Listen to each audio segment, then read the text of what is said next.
Hello and नमस्कार दोस्तों, मैं भानु प्रताप गोला आपके अपने YouTube चैनल पर आपका बहुत-बहुत हार्दिक स्वागत करता हूं। साथियों, आज हम यहां पर एक बहुत ही इम्पोर्टेंट और लाभदायक न्यूज़ के बारे में जानने के लिए यहां पर एकत्रित हुए हैं। विद्यार्थियों के संबंधित आज एक बहुत बड़ी न्यूज़ सीबीएसई ने जारी की है, जो कि सभी विद्यार्थियों को जानना बहुत ही आवश्यक है। क्या है न्यूज़? सबसे पहले तो मैं आपको ये बता देता हूं कि इस न्यूज़ की चारों तरफ सारे न्यूज़पेपर्स में, सारे जितने भी न्यूज़ चैनल्स हैं, सभी जगह इसकी चर्चा हो रही है। न्यूज़ ये है, board exam held 2 times in 1 year. यानी कि अभी तक आप देखते हुए आ रहे होंगे कि जो आपके बोर्ड एग्जाम होते हैं, 1 साल में केवल 1 बार होते हैं। लेकिन अभी-अभी क्या हुआ है, एक न्यूज़ निकल कर के आई है, सभी बड़ी चैनल्स ने और न्यूज़पेपर्स ने अपने-अपने आर्टिकल्स लिख दिए हैं कि अब 1 साल में 2 बार बोर्ड एग्जाम होएँगे। जैसे कि आपके हाफ ईयरली होते हैं, फिर फाइनल ईयर होते हैं। यानी कि जिस जगह पर आपके हाफ ईयरली होते हैं, उस टाइम पर भी आपका एक बोर्ड एग्जाम कंडक्ट कराया जाएगा। और यहाँ पर सबसे महत्वपूर्ण जो जानने वाली जो बात है, इसके अंदर अभी बहुत सारे चेंजेज होने वाले हैं। इससे विद्यार्थी के जीवन पर क्या फ़र्क पड़ने वाला है, कौन-कौन से बदलाव आने वाले हैं, इस वीडियो में सारा कुछ हम जानने वाले हैं। तो आपको एक भी स्टेप स्किप नहीं करना है, वीडियो को बड़े ध्यान से ही देखना है, क्योंकि ये आपके भविष्य के लिए बहुत ही लाभदायक वीडियो होने वाली है। तो साथियों, सबसे पहले जानते हैं ये जो अभी जो न्यूज़ आई है, ये लागू कब से होगी? तो ये 2024 से लागू होगी। यानी कि इस साल जो बच्चे 10th में पढ़ रहे हैं और 12th में पढ़ रहे हैं, उनको इस न्यूज़ से कोई भी डिफरेंस नहीं होने वाला है, कोई भी बदलाव उनकी सिलेबस वगैरह पर नहीं आने वाला है। जो बच्चे इस वर्ष 9th और 11th में पढ़ रहे हैं, उनके लिए ये बहुत इंपॉर्टेंट न्यूज़ बन जाती है। साथियों, इससे क्या-क्या बदलाव आने वाले हैं, ये अभी हम इस वीडियो में जानेंगे। सबसे पहला तो है इसके अंदर कि आपको कुछ चॉइस मिलेंगी। चॉइस क्या मिलेंगी? सबसे पहली चॉइस है first time and second time marks. यानी कि आपके एक वर्ष में 2 बार एग्जाम कराए जाएंगे।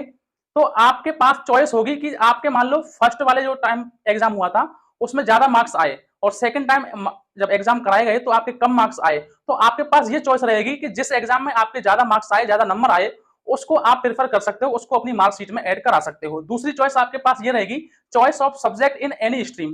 प्यारे बच्चों, 10th क्लास के बाद में हमें अपनी स्ट्रीम को सेलेक्ट करना होता है। स्ट्रीम बोले तो जैसे 3 स्ट्रीम होती हैं generally, science, commerce and art. यानी कि कुछ बच्चे साइंस पढ़ते हैं, कुछ बच्चे कॉमर्स में जाते हैं और कुछ बच्चे आर्ट में जाते हैं। साइंस पढ़ने वाले बच्चे फिजिक्स, केमिस्ट्री, बायोलॉजी वगैरह पढ़ते हैं। कॉमर्स पढ़ने वाले बच्चे अकाउंट, इकोनॉमिक्स और अकाउंट से संबंधित ऑडिट वगैरह ये सारे सब्जेक्ट पढ़ते हैं। और आर्ट वाले जो स्टूडेंट होते हैं वो एसएसटी वगैरह ये सारे सब्जेक्ट पढ़ते हैं। अब यहाँ पर आपके पास चॉइस होगी, जैसे मान लो आपने साइंस स्ट्रीम ज्वाइन कर ली और आपको एसएसटी पढ़ने में बहुत रुचि है, तो आप साइंस के साथ में आर्ट का एक सब्जेक्ट यानी कि एसएसटी पढ़ सकते हैं। और यदि आपने आर्ट स्ट्रीम को सेलेक्ट किया है और आप उसके साथ में बायोलॉजी बनना चाहते हैं, बायोलॉजी पढ़ने में आपकी रुचि है, तो आर्ट स्ट्रीम सेलेक्ट करने के बाद भी आप बायोलॉजी पढ़ सकेंगे। यानी कि आप किसी भी स्ट्रीम में दूसरे स्ट्रीम का सब्जेक्ट पढ़ सकते हैं। लेकिन इसमें एक ध्यान रखने वाली बात ये रहेगी, जैसे आपने आर्ट स्ट्रीम को सेलेक्ट कर लिया तो वहां ज्यादातर सब्जेक्ट आपको आर्ट के ही पढ़ने पड़ेंगे, 1-2 सब्जेक्ट आप दूसरे स्ट्रीम का वहां पर सेलेक्ट कर सकते हैं।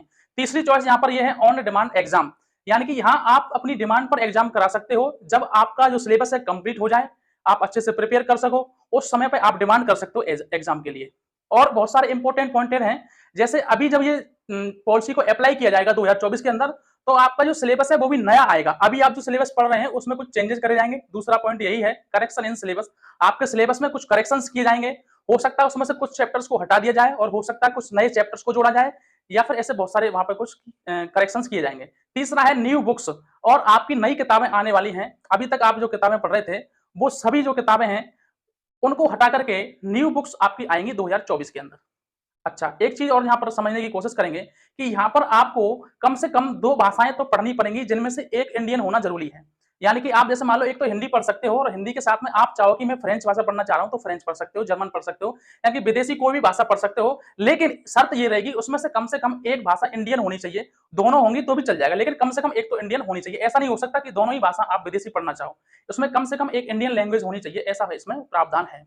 दूसरा, यहाँ पर ओनली रीडिंग। अभी तक हम क्या करते हुए आ रहे हैं कि हमारे ज्यादातर विद्यालयों में ओनली रीडिंग कराई जाती है। रीडिंग करा करके बच्चों को क्वेश्चन आंसर्स लिखा दिए जाते हैं, याद करवा दिए जाते हैं, रटवा दिए जाते हैं। लेकिन अब इस चीज को चेंज किया जा रहा है। क्लासेज में, विद्यालयों में ओनली रीडिंग नहीं कराई जाएगी, बल्कि इसके ऊपर प्रैक्टिकल नॉलेज भी दी जाएगी। जैसे मान लो आपने कोई चैप्टर पढ़ा, मान लो कॉमर्स में आपने कोई चैप्टर पढ़ा प्रॉफिट एंड लॉस अकाउंट से संबंधित, तो अभी तक क्या होता था, टीचर आता था बोर्ड पर, आपको प्रॉफिट एंड लॉस अकाउंट बना करके समझा दिया करता था, वहीं आपका चैप्टर समाप्त हो जाया करता था। लेकिन अभी आने वाले समय में क्या होने वाला है, इसको प्रैक्टिकली किया जाएगा। आपको लैपटॉप पर ले जाया जाएगा, किसी कंपनी से डाटा उठाया जाएगा और उस कंपनी का प्रॉफिट एंड लॉस अकाउंट बनाया जाएगा। यानी कि जितनी भी चीजें अभी आपको रीडिंग तक सीमित नहीं रखा जाएगा, उसकी प्रैक्टिकल नॉलेज भी दी जाएगी। ये एक बहुत अच्छा होने वाला है। नेक्स्ट हम बात करें टीच विद टेक्नोलॉजी। जैसे आज जिसके थ्रू आप मुझे सुन पा रहे हो, यूट्यूब के थ्रू या किसी अन्य प्लेटफॉर्म के थ्रू, आपके पास एक मोबाइल होगा तभी आप मुझे सुन पा रहे होंगे। तो ये क्या है, टीच विद टेक्नोलॉजी। आने वाले समय में बच्चों आपको टेक्नोलॉजी के द्वारा पढ़ाया जाएगा। हो सकता है पीपीटी द्वारा कंप्यूटर पर लैपटॉप की सहायता से पढ़ा जाए। ऐसी कई टेक्नोलॉजीज को यूज किया जाएगा जिनसे आप जो प्रैक्टिकल जो चीजें हैं उनको अच्छी तरीके से 3D फॉर्म में समझ पाए।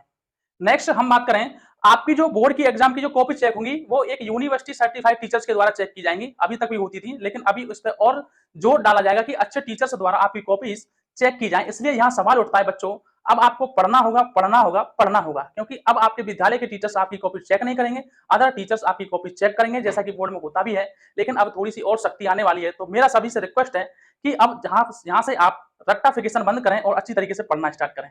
नेक्स्ट हम बात करें प्यारे विद्यार्थियों, एक चीज यहाँ पे मैं आपको लिए एड ऑन करना चाहूंगा, एक एक्स्ट्रा जानकारी मैं यहाँ पे देना चाहता हूँ कुकू एफएम के बारे में। प्रत्येक विद्यार्थी के पास ये कुकू एफएम होना चाहिए। जैसे विद्यार्थियों के अंदर होड़ होती है कि एक विद्यार्थी क्लास के अंदर वॉच लेकर के आता है तो दूसरा विद्यार्थी सोचता है कि मेरे पास भी वॉच होनी चाहिए। ऐसे ही होड़ होनी चाहिए कि इसके पास इसने कुकू एफएम का सब्सक्रिप्शन ले रखा तो मुझे भी कुकू एफएम का सब्सक्रिप्शन लेना चाहिए। इसके बहुत सारे फायदे हैं कुकू एफएम के। यानी कि जिस विद्यार्थी के पास पहले एक डिक्शनरी हुआ करती थी, पॉकेट डिक्शनरी लगभग 100 से 150 रुपए की आया करती थी, और उसमें हम कुछ मीनिंग्स को या बहुत सारी मीनिंग्स को हम उसमें देखा करते थे। वो डिक्शनरी कभी हमारे घर पर आ जा करती थी, कहीं कहीं।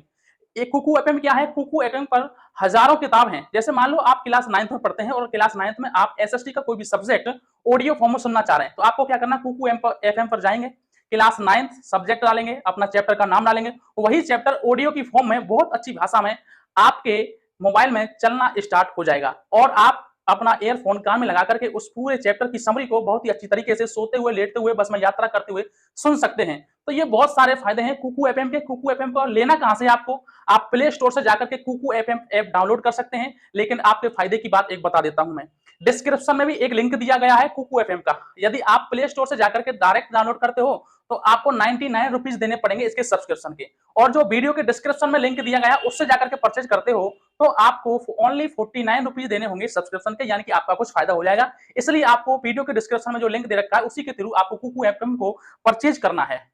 नेक्स्ट साथियों, आपसे रिक्वेस्ट है, अगर आपको वीडियो अच्छी लगी हो, आपके जीवन में कुछ भी थोड़ा सा 1% भी एड ऑन हुआ हो, तो आप वीडियो को लाइक कर सकते हैं और चैनल को सब्सक्राइब कर सकते हैं। और यदि आप किसी बच्चे के